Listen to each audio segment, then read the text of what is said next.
Assalamualaikum warahmatullahi wabarakatuh. Alhamdulillah rabbil alamin wassalatu wassalamu ala nabiyyina wa habibina Muhammad sallallahu alaihi wasallam wa ala alihi wa ashabihi ajma'in, amma ba'd. Kaum muslimin dan muslimat sidang jamaah Majelis Aceh Selatan yang dirahmati Allah Subhanahu wa taala. Bersama saya saat ini adalah kitab Iqtinasul Awali fi Iqtisadi Al-Ghazali. Ini adalah kitab tauhid daripada Imam Hujjatul Islam Imam Al-Ghazali sebagai salah satu ulama yang berpegang kepada manhaj dalam tauhid, yaitu manhaj Imam Abu Hasan Al-Asy'ari. Kitab ini disyarah oleh Dr. Muhammad Rabi' Muhammad Jauhari. Beliau adalah seorang profesor akidah dan falsafat di Kuliah Usuluddin Universitas Al-Azhar Kairo, Mesir. Dan alhamdulillah saya sendiri berjumpa dengan Dr. Muhammad Rabi', dan pada saat itu beliau menjabat dekan Fakultas Usuluddin. Dalam pengantar kitab ini, beliau menukilkan sebuah maklumat yang paling berharga bagi kita selaku penganut mazhab Asy'ariyah dalam tauhid, karena ada syubhat yang dilontarkan kepada Imam Abu Hasan Al-Asy'ari bahwasanya beliau ini adalah dasarnya Mu'tazilah. Lalu dia bertaubat kepada Allah Subhanahu wa taala dan kembali kepada manhaj Ahlussunnah wal Jamaah, dan oleh pengikut Imam Ibnu Taimiyah mereka menganggap Abu Hasan Al-Asy'ari ini ketika keluar dari Mu'tazilah masuk ke Ahlussunnah wal Jamaah itu dalam versi pemahaman Ibnu Taimiyah. Namun pada kesempatan ini kita ingin menyampaikan kebenaran yang sebenarnya, sejauh mana Abu Hasan Al-Asy'ari di dalam sekte Mu'tazilah sebelum beliau keluar daripada Mu'tazilah, lalu apakah benar beliau ini kemudian kembali kepada Ahlussunnah wal Jamaah yang kemudian diklaim itu sejalan dengan pemahaman Ibnu Taimiyah. Kaum muslimin dan muslimat yang dirahmati Allah Subhanahu wa taala. Di sini beliau menyampaikan bahwasanya salah satu ulama besar dalam sekte Mu'tazilah adalah Abu Ali Al-Jubai, seorang ulama abad ketiga Hijriah, lahir tahun 235 dan wafat 303. Kebiasaan Imam Abu Ali Al-Jubai adalah beliau menyampaikan pelajaran di masjid, di halaqah-halaqah. Sebagian besar pembahasan yang beliau utarakan dan beliau jelaskan kepada murid-muridnya adalah dalam bab akidah. Dan karena beliau ini berfaham Mu'tazilah, ada salah satu poin ataupun rukun pemahaman Mu'tazilah daripada 5 rukun yang asasi, yaitu Mu'tazilah menyampaikan biwujubi fi'lis salahi wal aslahi 'ala Allah lil 'abdi.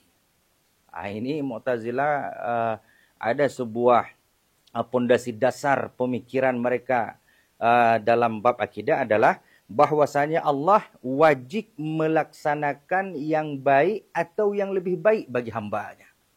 Ini coba kita bayangkan, bahasanya ini luar biasa, mewajibkan kepada Allah untuk melakukan yang baik atau yang lebih baik bagi hamba-Nya. Maka pada saat penyampaian masalah ini, fataqaddama ahadu talamizihi wa huwal Imam Abul Hasan Al-Asy'ari. Dalam sebuah momentum pembahasan tauhid ini, maka majulah seorang murid beliau Abu Ali Al-Jubai, yaitu yang bernama Abu Hasan Al-Asy'ari, juga seorang ulama di abad ketiga Hijriah, yang lahir pada tahun 260 Hijriah sampai wafat beliau 330 Hijriah. Maka dalam pertemuan tersebut Abu Hasan Al-Asy'ari mendebat bahwasanya kalau memang Allah wajib melaksanakan yang terbaik dan yang paling baik bagi hambanya, maka Syekh Abu Hasan Al-Asy'ari mengajukan pertanyaan kepada gurunya Abu Ali Al-Jubai Al-Mu'tazilah tentang 3 orang bersaudara. Mata ahaduhum kabiran muti'an. Yang satu meninggal setelah usia dewasa dalam keadaan taat kepada Allah Subhanahu wa taala. Kemudian saudara yang kedua meninggal dalam usia dewasa tetapi dalam keadaan bermaksiat kepada Allah Subhanahu wa taala. Wa tsalis saghiran. Sementara yang ketiga meninggal dalam keadaan masih belum baligh. Jadi ini poinnya adalah Mu'tazilah meyakini Allah wajib melaksanakan yang baik dan yang paling baik bagi hambanya. Jadi Imam Abu Hasan Al-Asy'ari menguji poin ini dengan mentamsilkan ada 3 orang bersaudara, yang satu meninggal dalam keadaan taat kepada Allah setelah dewasa, yang kedua meninggal dalam keadaan bermaksiat setelah dewasa, dan yang ketiga meninggal dalam keadaan masih kecil. Faqala al-Jubai, maka ketika ditanya oleh Imam Abu Hasan Al-Asy'ari tentang ketiga laki-laki ini, maka Abu Ali Al-Jubai menjawab, yang pertama karena dia taat masuk ke dalam syurga. Dan yang kedua karena dia berbuat dosa, bermaksiat, dia masuk ke dalam neraka. Dan yang ketiga, dia masih kecil, belum baligh, belum ada taklif, la yusabu wa la yu'aqab. Maka dia ini tidak diberikan pahala dan tidak dihukum. Karena salah satu pondasi lain dalam pemahaman Mu'tazilah adalah baina manzilatain, yaitu ke neraka pun tidak, ke syurga pun tidak. Lalu didebat lagi oleh Imam Abu Hasan Al-Asy'ari, fa in qala tsalis, ya Rabb, lima amattani saghiran wa ma abqaitani fa uti'uka fa adkhulul jannah, madza yaqulu Rabb? Ini memang Mu'tazilah itu mengedepankan logika, mengedepankan nalar dalam memahami sebuah masalah, termasuk dalam bab akidah ini. Jadi ini perdebatan yang begitu tajam. Kalau begitu, kata Abu Hasan Al-Asy'ari, kalau seandainya yang kecil ini yang mati dalam keadaan belum ada taklif, ke syurga tidak, ke neraka pun tidak, nanti dia protes kepada Allah, ya Tuhanku, kenapa engkau matikan saya dalam keadaan masih kecil? Kalau seandainya saya dewasa, saya akan taat kepadamu ya Allah dan saya akan masuk syurga. Kira-kira kalau anak itu nanti protes pada hari kiamat, kira-kira Allah jawab apa? Kata Abu Hasan Al-Asy'ari. Qala Al-Jubai, maka gurunya Al-Jubai menjawab, inni a'lamu annaka law kabbarta 'asaita. Saya tahu, kata Allah. Ini berandai-andai ini. Saya tahu seandainya engkau dewasa, wahai anak kecil, engkau akan jadi orang yang bermaksiat, maka nanti engkau akan masuk ke dalam neraka. Fakanal aslah. Inilah pondasinya tadi. Allah wajib melakukan dan melaksanakan yang terbaik bagi hambanya. Fakanal aslahu laka an tamuta saghiran. Ketimbang engkau nanti dewasa bermaksiat masuk neraka, maka lebih baik engkau mati waktu kecil dan engkau tidak masuk ke dalam neraka dan tidak ada kepastian azab untukmu. Faqala al-Asy'ari, maka Imam Asy'ari mengatakan, laki-laki yang kedua yang meninggal waktu dewasa dalam keadaan maksiat pasti masuk neraka. Ya Rabb, lima lam tamutni saghiran fala adkhulun nar. Maka yang kedua ini seandainya protes kepada Allah, ya Tuhanku, kenapa engkau tidak matikan saya dalam keadaan masih kecil sehingga saya tidak masuk neraka? Madza yaqulur Rabb? Kira-kira Tuhan jawab apa? Kata Abu Hasan Al-Asy'ari, fabuhital Jubai. Maka pada tahap ini, maka Abu Ali Al-Jubai tidak bisa menjawab apa-apa. Berarti poin Allah wajib melaksanakan as-salah wal aslah yang terbaik bagi hambanya, ini tidak berlaku dan tidak bisa dipakai dalam semua hal. Maka inilah sidang jamaah yang dirahmati Allah Subhanahu wa taala, perdebatan awal mula Abu Hasan Al-Asy'ari yang mendebat gurunya Abu Ali Al-Jubai. Jadi sehingga setelah perdebatan masalah ini berhenti, maka setelah perdebatan dalam hal ini dimenangkan oleh Abu Hasan Al-Asy'ari, maka beliau yu'idun nazar fi kullil ara'il i'tizaliyyati allati 'asha ma'aha 40 sanah min umrihi. Karena ketidakpuasan Imam Abu Hasan Al-Asy'ari dalam debat tersebut dan dalam poin Allah wajib berbuat yang baik dan terbaik bagi hambanya, maka Imam Abu Hasan Al-Asy'ari menelaah kembali, mengintrospeksi kembali, bermuhasabah kembali, meneliti kembali berbagai macam pemikiran-pemikiran Mu'tazilah yang sebelumnya beliau sudah berada dalam sekte ini selama 40 tahun lamanya. Coba bayangkan, 40 tahun beliau menjadi seorang Mu'tazilah. Tetapi karena ada hal-hal yang tidak sejalan dengan pemikiran dan nalar beliau yang begitu hebat, jadi beliau menelaah kembali masalah-masalah pemikiran dan keyakinan-keyakinan Mu'tazilah, yang kemudian beliau tinggalkan Mu'tazilah tersebut dan beliau mengambil jalannya sendiri untuk memahami nas-nas terutama yang berkaitan dengan akidah Islamiyah. Wa yuqalu innahu ra'a Rasulullah sallallahu alaihi wasallam fil manami 3 marrat yatlubu minhu ay yansura sunnatahu. Maka diriwayatkan di sini bahwasanya Abu Hasan Al-Asy'ari pernah bermimpi 3 kali bertemu dengan Rasulullah sallallahu alaihi wasallam, dan beliau Rasulullah meminta kepada Abu Hasan Al-Asy'ari untuk membantu menegakkan sunnah Rasulullah sallallahu alaihi wasallam. Apa yang dilakukan oleh Abu Hasan Al-Asy'ari setelah 40 tahun mendarah daging dengan Mu'tazilah? Apa yang beliau lakukan ketika beliau meninggalkan Mu'tazilah? Faqama bi'adati an-nazari fil ahadits an-nabawiyyah allati awwalaha al-Mu'tazilah. Di mana beliau menelaah kembali hadis-hadis Nabi SAW yang ditakwilkan oleh kelompok Mu'tazilah.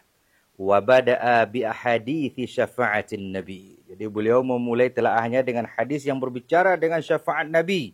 Wa ahadithi ru'yatil mu'minina li rabbihim yawmal qiyamati fa'asbataha.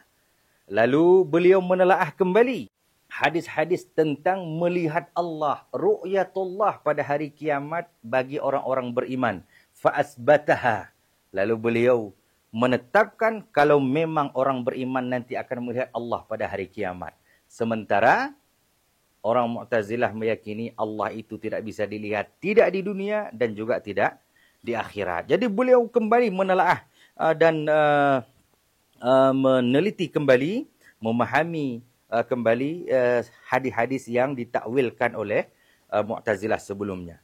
Wa tawassala ila manhajin wasatin fi dirasati umuril aqidah. Maka yang akhirnya beliau menempuh jalan di tengah, metode yang moderat dalam mempelajari hal-hal yang berkaitan dengan akidah. La yuhmil fihi nas. Beliau tidak meninggalkan nas, wala yajri wara'a syathatil aqal, dan beliau tidak menuruti istilah-istilah logika. Fatawassata bainal musyabbihati alladhina ya'khuduna an-nususa bila fahmin. Beliau berada di tengah-tengah di antara orang-orang musyabbihah yang mengambil nas-nas tanpa pemahaman, wa bainal mu'tazilati alladhina atlaqu lil 'aqli al-'anana fi ta'wilin nususi aw raddiha. Dan beliau juga menjauhi metodologi Mu'tazilah yang memberikan fungsi akal, yang memberikan keleluasaan kepada akal untuk mentakwilkan sebebas-bebasnya ayat-ayat yang kira-kira bertentangan dengan masalah-masalah yang sudah menjadi pokok di dalam Mu'tazilah. Jadi sidang jamaah yang dirahmati Allah Subhanahu wa taala, Imam Abu Hasan Al-Asy'ari memang 40 tahun bersama Mu'tazilah, tetapi beliau kemudian kembali keluar daripada Mu'tazilah dan mengambil jalannya sendiri, memberikan porsi akal pada tempatnya dan memahami nas juga pada tempatnya. Jadi tidak benar apabila ada yang menuduh dan menuding Imam Abu Hasan Al-Asy'ari keluar daripada Mu'tazilah, kemudian menjadi Ahlus Sunnah wal Jamaah dalam versinya pengikut Ibnu Taimiyah. Padahal Ibnu Taimiyah sendiri itu ratusan tahun kemudian pada abad ke-7 ataupun abad ke-8 Hijriah baru lahir Ibnu Taimiyah. Jauh sekali daripada Imam Abu Hasan Al-Asy'ari. Maka di sini juga disebutkan وَأَلَّفَ الْأَشْعَرِي كُتُبًا كَثِيرَةً عَرَضَ فِيهَا مَسَائِلَ الْإِيمَانِ. Banyak sekali beliau menulis kitab-kitab yang membahas masalah-masalah keimanan, dan beliau mendebat, membantah semua sekte-sekte pemikiran yang bertentangan dengan akidah Ahlussunnah wal Jamaah. Ini ada kitab Al-Ibanah an Usulid Diyanah. Ada kitab beliau Maqalatul Islamiyin. Ada Risalatun fil Iman. Ada Imamatus Siddiq, ada kitab beliau Ar-Raddu 'alal Mujassimah, dan ada satu lagi di sini disebutkan Istihsanul Khawdi fil Kalam. Sidang jemaah yang dirahmati Allah Subhanahu wa taala. Maka oleh sebab itu Imam Abu Hasan Al-Asy'ari adalah mengembalikan metode yang benar dalam memahami ayat-ayat yang berbicara tentang akidah. Dan yang beliau lakukan itu sejalan dengan apa yang dipahami oleh salafun salih daripada sahabat-sahabat Rasulullah sallallahu alaihi wasallam. Tidak memberikan akal peluang selebar-lebarnya dalam mentakwilkan nas, dan juga tidak mengekang akal untuk tunduk dan tidak berdaya di hadapan nas-nas Al-Quran ataupun hadis Rasulullah sallallahu alaihi wasallam. Tapi beliau berada di tengah-tengah, menggunakan akal untuk memahami nas dengan mengikat semua ayat dan nas-nas ini dalam salah satu mata rantai yang tidak terpisahkan. Jadi sehingga dalam pemahaman akidah Ahlussunnah wal Jamaah, Imam Abu Hasan Al-Asy'ari itu tidak saling berbenturan satu dengan yang lainnya. Maka metodologi yang dibangun oleh Abu Hasan Al-Asy'ari ini diterima oleh banyak sekali kalangan ulama-ulama besar pada saat itu dan sampai pada hari ini. Pada abad keempat ada Imam Abu Bakar Al-Baqilani, ada Al-Imam Abdul Qahir Al-Baghdadi, ada Imam Al-Haramaini Al-Juwaini, ada Imam Abu Hamid Al-Ghazali yang punya kitab ini. Imam Ghazali, Hujjatul Islam, Syekhul Islam, ahli dalam bidang tauhid, ahli dalam bidang usul fikih. Beliau juga mengambil metodologi Abu Hasan Al-Asy'ari. Ada Imam Al-Fakhrur Razi, Imam Nasruddin Al-Baydawi, Al-Imam Abduddin Al-Iji, ada Imam Sa'duddin At-Tiftazani, dan ada Imam Ibnu Hajar Al-Asqalani. Siapa Ibnu Hajar Al-Asqalani? Adalah pemilik kitab, penyusun kitab Fathul Bari, Syarah Sahih Bukhari. Coba bayangkan, para muhaddis, para mufassir, para ahli tauhid, para ulama-ulama besar ini menempuh jalan Imam Abu Hasan Al-Asy'ari dalam memahami ayat-ayat yang berkaitan dengan akidah ataupun hal-hal ayat-ayat mutasyabihat. Kaum muslimin, sidang jamaah yang dirahmati Allah Subhanahu wa taala, inilah kira-kira secara ringkas kita sampaikan Abu Hasan Al-Asy'ari adalah seorang ulama yang begitu hebat, yang begitu pemberani, dan beliau meluruskan pemahaman-pemahaman yang salah yang selama hidupnya beliau teliti, beliau pelajari bersama kaum Mu'tazilah. Mudah-mudahan penyampaian kita ini bisa menyatukan pemahaman kaum muslimin dimanapun kita berada dalam sebuah metodologi memahami akidah Islamiyah sesuai dengan salafun salih radhiyallahu anhum jami'an. Assalamualaikum warahmatullahi wabarakatuh.